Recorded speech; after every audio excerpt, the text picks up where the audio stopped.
एक नाम जो हर देश में चर्चित है, मनु भाकर हमारे साथ जुड़ रही है। मनु, मेनी मेनी कॉन्ग्रेचुलेशंस, बहुत बहुत बधाई हो आपको। पूरा देश इस जीत में आपके साथ जुड़ चुका है। सबसे पहले ये बताइए कैसा लग रहा है। बहुत बहुत शुक्रिया मैम। बहुत अच्छा लग रहा है कि इतने सालों की मेहनत रंग लाई और मैं इंडिया की झोली में एक नहीं बल्कि दो मेडल्स डाल पाई। बस आगे यही कोशिश रहेगी कि मैं और भी अच्छा करती जाऊं और मेहनत करेंगे और अगली बार भी और कोशिश करेंगे। मनु, ये बहुत ऐतिहासिक है और काफी तरीकों से ऐतिहासिक है। आप पहली खिलाड़ी है हमारे देश की जो एक सिंगल ओलंपिक्स में दो मेडल जीत के वापस लौट रही है। जब आप अपने तीसरे गेम के लिए गई दो जीतों के बाद, क्या ये दो जीते थोड़ा प्रेशर लेके आई या सिर्फ मोटिवेशन लेके आई?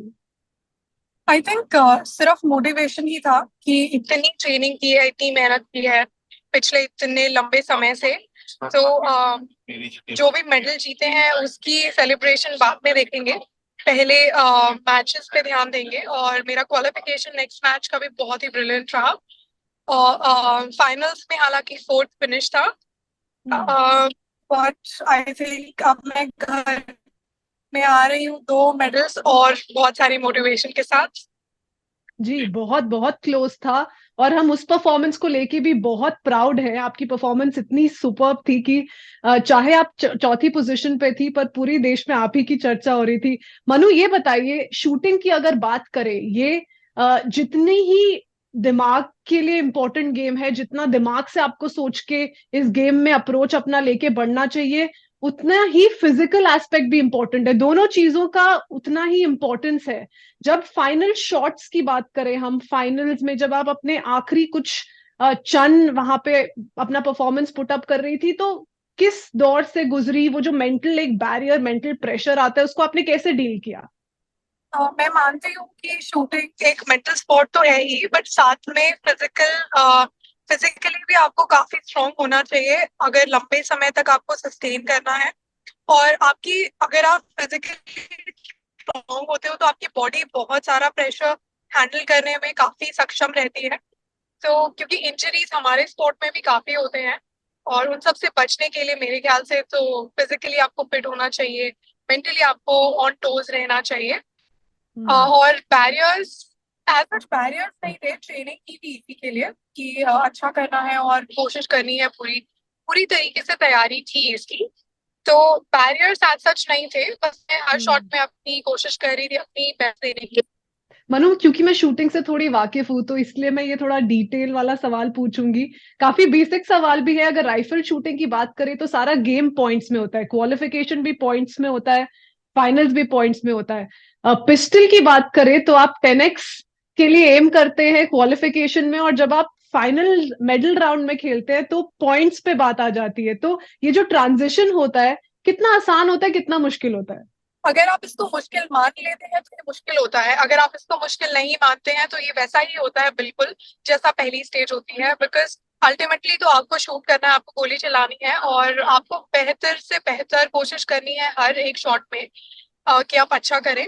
तो मैं मानती हूँ कि आपके मानसिक संतुलन पे काफी निर्भर करता है कि आप उसको किस तरीके से लेते हो। हमें एक दिन जो मनु भाकर की जिंदगी का होता है, जिस दिन आप ट्रेनिंग करती हैं, अपनी प्रैक्टिस करती है, उसके बारे में कुछ बताइए। कैसे दिन शुरू होता है, कैसे खत्म होता है? अगर आप रूटीन्स जो मैचेस के टाइम रूटीन्स होता है उसकी बात करें तो सुबह 5:30 बजे उठने से लेकर योगा और तैयार होकर फिर ब्रेकफास्ट करना। और उसके बाद फिर मैं रेंज जाती हूँ लगभग 8 साढ़े 8 के अराउंड। फिर पूरा दिन मेरे ख्याल से लगभग 4:30 तो हो ही जाते हैं वापस आने के लिए। उसके बाद शाम को होता है 6 बजे से 7:30 बजे तक जिम और फिजियोथेरेपी। उसके बाद डिनर और समय से मेडिटेशन करके सो जाना। जी। तभी हम बात कर रहे थे कि जितनी जान लगती है उतना दिमाग लगता है, दोनों का इक्वल कंट्रीब्यूशन है। और आपके रूटीन से यही हमें पता चलता है। Manu, before I let you go, आपको जाने देने से पहले एक आखिरी सवाल। अब मनु भाकर के लिए आगे क्या? आप अगले ओलंपिक की तो तैयारी में जुट जाएंगी, कितना जल्दी ब्रेक लेंगी, कुछ कहीं जाएंगी, थोड़ा समय देंगी अपने आप को, अपने खानदान वालों को? क्या आखिरी अगले कुछ महीने कैसे होंगे आपके? डेफिनेटली मैं सोच तो रही हूँ एक छोटा सा ब्रेक लेना चाहिए, क्योंकि काफी लंबे समय से मैंने ब्रेक नहीं लिया है।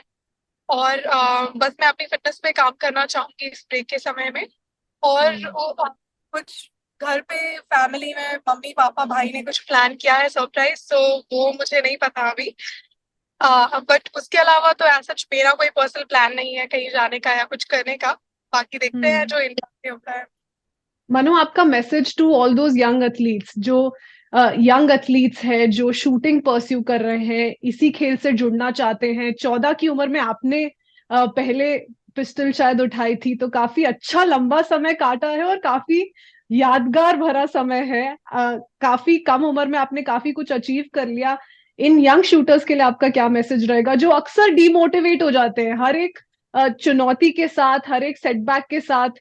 काफी बुरा समय भी देखते हैं शूटर्स, जैसे अन्य खिलाड़ी देखते हैं। उनके लिए आपका क्या मैसेज रहेगा? मैं ये कहना चाहूंगी उन सब एथलीट्स को जो कोशिश कर रहे हैं पर ज्यादा अच्छा नहीं कर पा रहे हैं। मैं उनको ये कहना चाहूंगी कि मैं भी आपके स्टेज में बहुत बार होती हूँ। सिर्फ शुरुआत में नहीं होता है वो स्टेज, बीच बीच में हर बार होता है कि किसी कंपटीशन में हम हार जाते हैं, किसी में हम जीत जाते हैं। तो ना उस जीत को अपने आप को अफेक्ट करने देना है, ना उस हार को अपने आप को अफेक्ट करने देना है। बस कोशिश करते रहना है कि आप कंसिस्टेंट रहो अपनी परफॉर्मेंसेस के साथ, अपने रूटीन्स के साथ। और वही आपको एक लंबे रन में आगे लेकर जाएगा। आपको फिजिकली फिट होना चाहिए ताकि आप लंबे समय तक सस्टेन कर सको किसी भी फील्ड में। और मेरे ख्याल से बस फेथ रखिए, मतलब आप फेथ मत हारिए, अपने आप को डिमोटिवेट मत होने दीजिए कि मुझसे नहीं हो पा रहा है, हो ही नहीं पा रहा है। आप बस भगवान में विश्वास कीजिए और पूरी शिद्दत से ऑनेस्टी से मेहनत करते रहिए। बहुत खूब। मनु, आपको, आपके कोच को, जसपाल जी को, और आपकी पूरी टीम को, जिसका एक कंट्रीब्यूशन रहा है, मेनी मेनी कंग्रेचुलेशन, बहुत बहुत बधाई। फिर से उम्मीद है आपसे फिर से जुड़ेंगे। Thank you so much for speaking to us, thank you for taking out time for news thank you. 18। Thank you. Thanks.